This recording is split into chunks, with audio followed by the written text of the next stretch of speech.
Tout au long de l'année, ces élèves de 5e du collège Monod ont eu une mission un peu particulière en cours d'art plastique, fabriquer une cuisine mobile.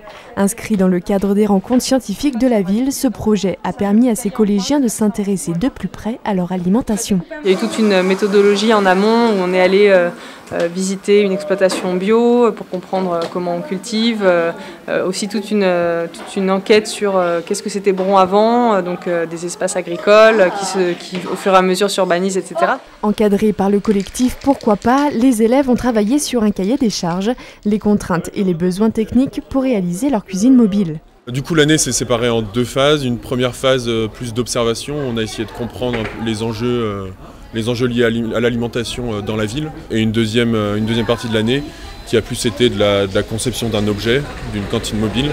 Donc par groupe d'abord les élèves et puis après nous qui avons redessiné quelque chose et maintenant la réalisation de cet objet.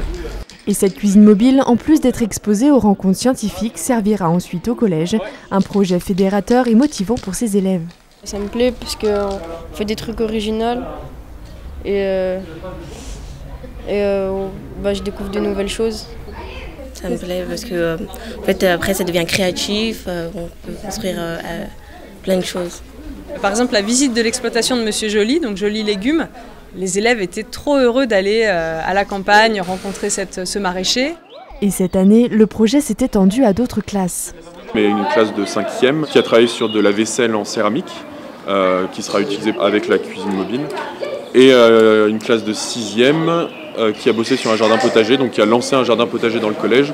Un projet complet qui servira de support dès la rentrée prochaine avec la semaine corps et santé organisée au collège. Je suis Volatou. Je suis un monstre bipolaire, un affamé. Je vis dans la grande forêt là-bas. Et leur forêt, Volatou et ses camarades l'ont quitté le temps d'une déambulation dans les rues de la ville. Ainsi, pendant 1h30, petits et grands ont suivi les 4 gentils monstres pour écouter leur histoire. Alors Festoum, les repus et les affamés, c'est un spectacle qui met en scène des monstres. Et en fait, ces monstres vont raconter aux gens pourquoi ils sont devenus des monstres. Parce qu'à la naissance, les gens ne sont pas monstrueux, ils le deviennent.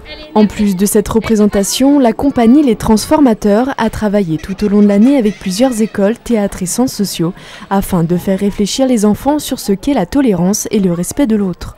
On parachutait un monstre dans un lieu. Par exemple, dans les écoles primaires, on faisait passer un de nos monstres, Moa, le monstre Moa, pour un élève primo-arrivant. Donc il était présenté aux élèves comme étant un nouvel élève. Et c'était tout un travail de comment on accepte cet étranger étrange dans la classe. Et c'est donc entamer une réflexion sur l'autre et sur le vivre ensemble. Nous sommes la peur, nous sommes un cri, nous sommes les ombres de la vie, nous sommes les repus et les affamés. Est-ce que tu as eu peur? Non. J'ai pensé que c'était plutôt rigolo, qu'ils nous emmenaient partout. J'ai appris que même si on est différent, c'est pas grave. C'est un thème important parce qu'il a permis à tous les âges de participer à ces ateliers, de brasser un petit peu, de faire de la mixité. Volatou, Moa, Aix et Blanc, accompagnés des claques-en-bec et des petits monstres, ont su transporter le public le long des rues du quartier de Paris. Une jolie conclusion pour cette 2e édition. J'ai trouvé que l'écoute était forte, c'est-à-dire faire entendre des textes comme ça dans la rue. Du coup, pour nous, c'est très fort. On a l'impression d'être à la bonne place, quoi.